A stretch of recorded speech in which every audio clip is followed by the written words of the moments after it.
Hello tout le monde, bienvenue dans cette nouvelle vidéo. Ça sera une vidéo assez spéciale parce que là, je vais vous envoyer dans un voyage très personnel. Avec moi, on va faire un retour à la source.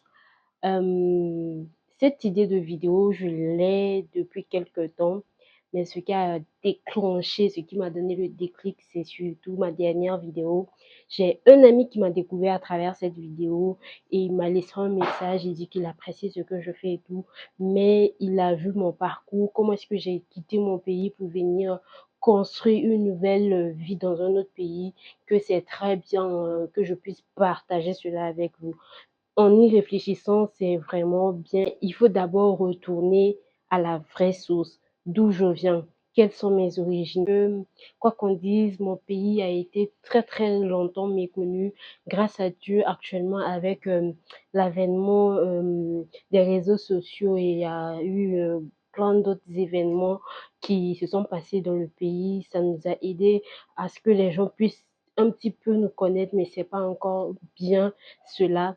C'est pour ça que je décide de faire d'abord un focus sur mon pays, vous parler un petit peu de ma culture, d'où je viens, quel est l'état d'esprit de là où je viens, etc. La vidéo te plaît déjà, n'oublie pas de t'abonner, d'activer la cloche de notification parce que ça sera une série de 2 ou 3 vidéos où je vais déjà commencer par vous présenter mon pays, ensuite parler un petit peu de mon enfance et comment est-ce que j'ai quitté mon pays pour pouvoir m'installer ici au Burkina. Ça fait bientôt 9 ans. Je vais vous raconter comment est-ce qu'une jeune fille quitte son pays toute seule et puis elle vient dans un autre pays, des paysages, etc. Ça sera super intéressant avec des anecdotes. Donc, like, abonne-toi et surtout active la cloche de notification. Sans plus tarder, présentation du plus beau pays au monde. Ah oui, c'est le plus beau pays, ben, qui va se négliger en fait? Je pense l'avoir dit 10 millions de fois dans mes vidéos que je suis centrafricaine. Et je pense que vous l'aurez su même parce que j'ai mis mon drapeau juste à côté de mon nom. Voilà, un petit rappel à mes origines. Donc voilà, c'est un pays situé au centre de l'Afrique, comme son nom l'indique, la République centrafricaine. Nous sommes entourés par le Cameroun, les 2 Congos, le Soudan du Sud et le Tchad. Nous sommes à date environ 5 125 000 habitants et la capitale c'est Bangui. À part Bangui, nous avons plusieurs autres villes, à savoir Berbérati, Boussangwa, Boire, je pense que c'est il y a Bangassou. Je ris parce que voilà, c'est de là-bas viennent mes parents. C'est un pays vraiment magnifique avec une nature exceptionnelle et encore vraiment vierge. Pour ceux qui sont déjà partis là-bas, vous voyez quand on arrive comme ça, on veut atterrir, vous voyez vraiment la verdure, tout est vert, etc. Je vais chercher quelques images pour vous montrer. Nous avons la forêt tropicale et aussi nous avons plusieurs autres cours d'eau, à savoir, voilà, ce qui est plus connu, Ubangui. Il y a d'autres qui le confondent à une fleuve, mais c'est pas une fleuve, c'est juste une très grande rivière. La Centrafrique, c'est aussi une diversité culturelle impressionnante. Nous avons environ 80 000 ethnies. On peut citer les Gbaya, les Yakoma, les Nzakara, comme moi, parce que je suis Nzakara. On a les Banda, les Gbanziri, c'est énorme. On a beaucoup d'autres ethnies. Je vous avoue que j'ai fait quelques recherches pour pouvoir vous donner des informations vraiment exactes par rapport à tout ce qui concerne le pays. Et moi, je suis vraiment étonnée de savoir que nous avons environ 80 ethnies au pays. C'est vraiment impressionnant d'avoir autant d'ethnies.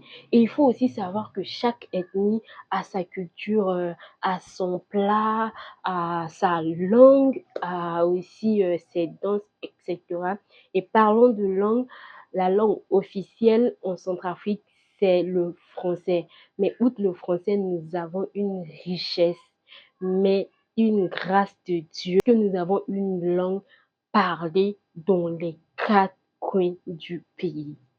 Tu pars au nord, au sud, à l'ouest, au centre, partout. On a cette langue qu'on appelle le sango national. C'est cette langue qui est parlée absolument partout. C'est vraiment une richesse incroyable pour le pays parce que peu importe là où tu pars, si tu ne comprends pas le dialecte d'une ethnie, tu peux parler le sango et les gens vont te comprendre facilement. C'est vraiment une richesse incroyable, je ne cesserai de le dire. Comment est-ce qu'on peut parler d'un pays sans parler de ses mets, de ses plats favoris, de ses plats de base?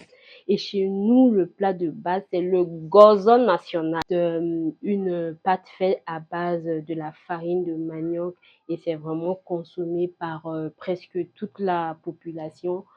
C'est vraiment ça la base des plats voilà, centrafricains. À part ça, nous avons le coco, nous avons le ngunja qui n'est rien d'autre que les feuilles de manioc fait un petit peu à base de l'huile de palme et aussi de la pâte d'arachide. C'est super bon quand c'est très bien préparé. J'aime beaucoup, beaucoup.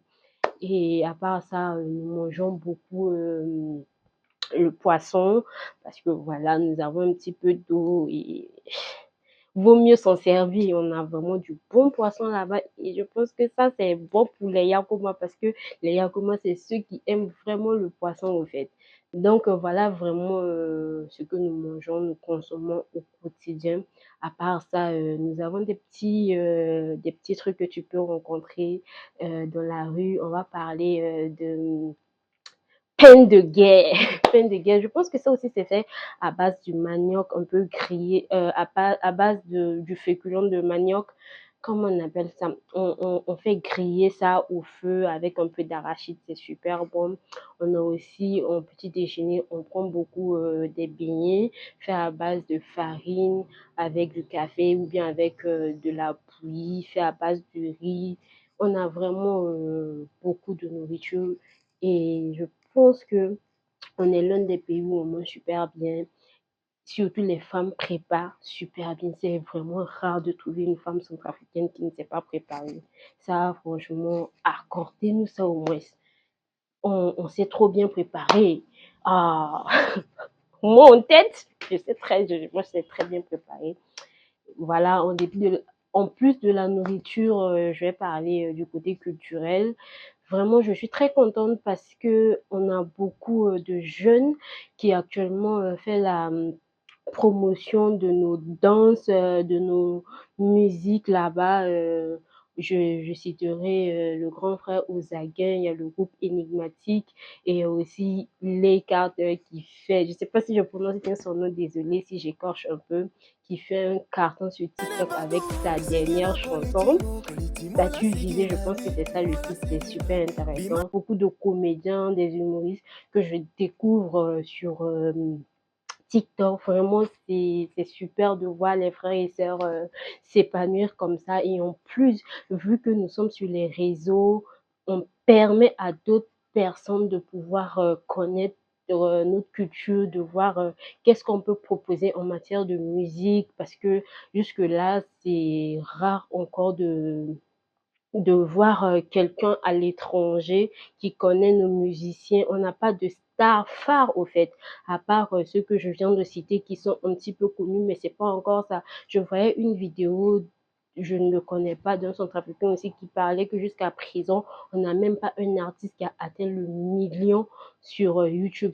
Donc vous voyez que c'est encore timide, c'est le moment de booster, c'est le moment de nous unir parce que jusqu'à présent, on nous connaît comme ça, nous sommes un peuple uni et on doit le prouver à travers le boost. Il faut regarder, encourager ceux qui bossent dur, ceux qui produisent de bonnes vidéos, de belles musiques. Il faut les encourager, ceux qui font du bon travail. Moi, je suis la première sur ma page à partager. En tout cas, ce que j'aime, je partage. Peu importe si je ne connais pas la personne ou pas, je partage.